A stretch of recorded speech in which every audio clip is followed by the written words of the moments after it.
Guys, I gotta talk about this because this is getting a bit out of hand. We are expecting, $80 games to be a thing with certain games, and certain games can get away with it, even though I don't like it. And it's already bad enough that we're paying $70 for a lot of games these days, too.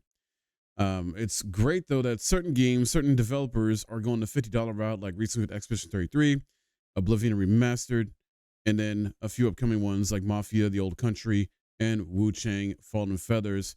And I hope that trend stays and we get at least a good amount of games that are still releasing at $50 or less. Obviously, these are going to be probably from maybe certain developers that are AAA, maybe not so much, but more like along the lines of like indie and AA, though, I would feel is the best scenario with that. But as far as what I need to talk about more in detail is Randy Pitchford in regards to his comment on Twitter or X in response to a fan regarding the pricing of Borderlands 4, which has been making the rounds on social media. So if you don't know, and this is IGN here, I'm looking up. Borderlands 4 boss Randy Pitchford addresses real fans tweet controversy. Nobody likes being taken for granted. It was not my intent. So he's sort of apologizing. But basically what happened was he sparked some backlash as he tends to do. Randy just needs to stay off the internet as far as like Twitter and just stop saying stupid crap. Because he's just gonna he keeps putting his foot in his mouth a lot of time, to be real. So he had responded to a fan because the fan was asking about the pricing of Borderlands 4, like it will be $80. And long story short, like that's not up to him, basically is what he said. But he says here, if you're a real fan, you'll find a way to make it happen. And not exactly the best thing to say. Now, he's not entirely wrong, but at the same time, an executive should probably not be saying that to like fans. And in this day and age, in this economy, the way it is, and how the job market is, and people being laid off and fired, losing their jobs, like a lot of times, and things like that. No, the casual average person cannot afford, $80 games or $70 games all the time. You have to be very picky and choosy in what you get. So here's the full exchange. Randy, this game better not be $80. Don't take that risk. A lot of gamers aren't going to pay $80 and feed this notion of constant increase of the price tag. You are the CEO. You have some say with the price when it comes to your publisher. And then here's Randy's Pitchford's response. He says, A, not my call. If you're a real fan, you'll find a way to make it happen. My local game store had Starflight for Sega Genesis for $80 in 1991 when I was just out of high school working minimum wage at an ice cream parlor in Pismo Beach, and I found a way to make it happen. The response to Pitchford's tweet has been mostly negative, as you would, guess or assume. I'm going to pirate Borderlands 4, said one user. Please stop, just apologize and move on. This isn't fair on your developers. If you care about them, just do the right thing, dude. And another, Randy, we are begging you to stop. Borderlands 4 has so much hype and it's being ruined in a day. Let people want to like and support the game and all the amazing people who made it. Yeah, yeah. Now, I don't know about all the hype because personally, I'm not super hyped for Borderlands 4. Like the first trailer didn't really do anything for me. The recent trailer where they like did a deep dive, like state of play thing, did a better job on some level to kind of get me more excited. But I'm still not like, oh my God, like this is gonna be a 10 out of 10. This is gonna be super amazing. It's like, yeah, it's more Borderlands in terms of gameplay, but my concerns are story, characters, the writing.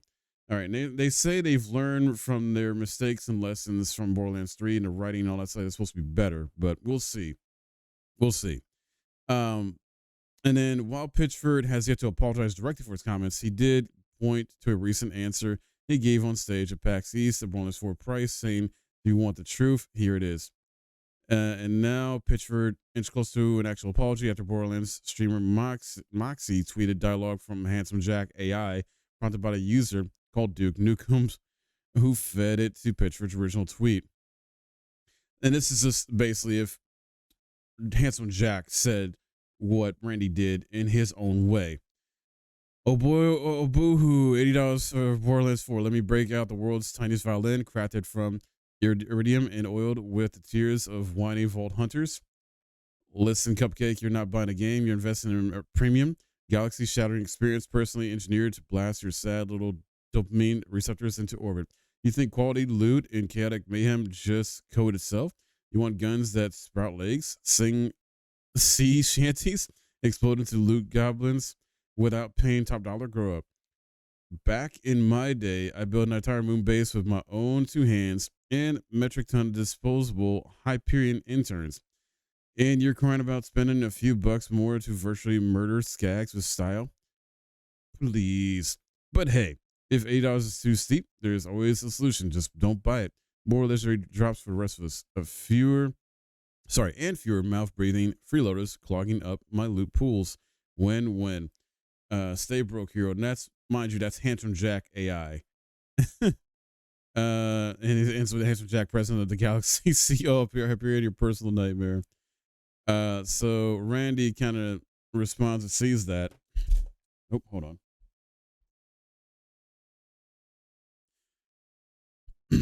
And he's like, boy, howdy, Jack. GPT, is that how I sound? My bad, but cheers to Duke Nukem, Moxie OG, for funniest thing I'm going to read today.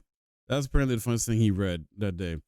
In seriousness, though, nobody likes being taken for granted. It was not my intent. I'm humbled by the love and support everyone has shown the team as we push hard to get this amazing game in your hands.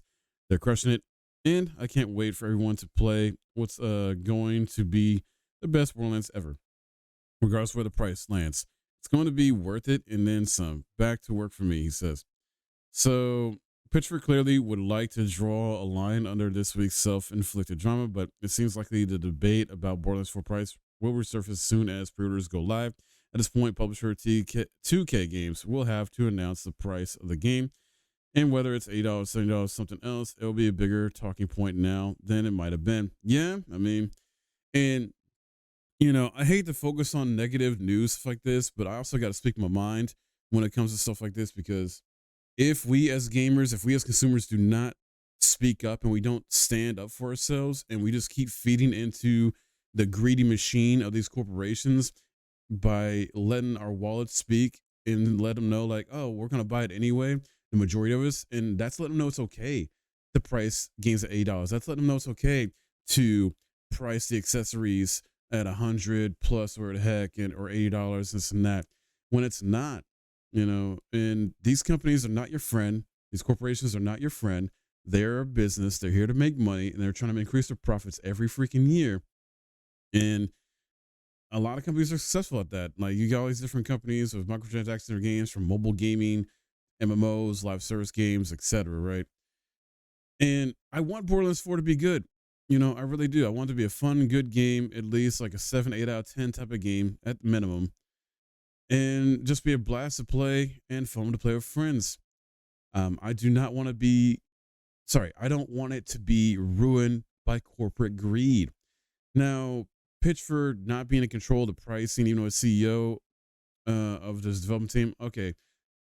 Yeah, that makes sense to a degree, because, yeah, developers are usually not in the role of like deciding the price point. That's usually up to the publisher, so that makes sense there.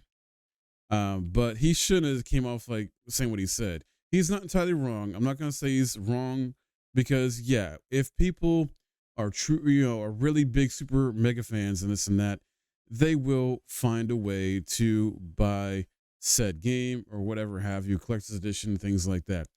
But this is not like 5 years ago, 10 years ago type of economy and stuff like that, where things were maybe a little bit better in some aspects. No, this is no.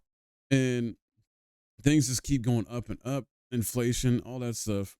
You know, this is why, and I even responded to this from on IGN. This is why sites like Green Man Gaming, CD Keys, who by the way I'm partnered with, the link in the description below, Instant Gaming, Fanatical, and all these other like sites like that, in my opinion, exist. I'm not gonna say go ahead and pirate the game. I would rather you still support the game, you know, financially in some way, but get it for cheaper. This is why Green Man Gaming and those sites exist, because you can just get stuff for cheaper there and still play the game. So yeah, that's what I do personally, and I just encourage you guys to do that too, because screw paying full price for these games.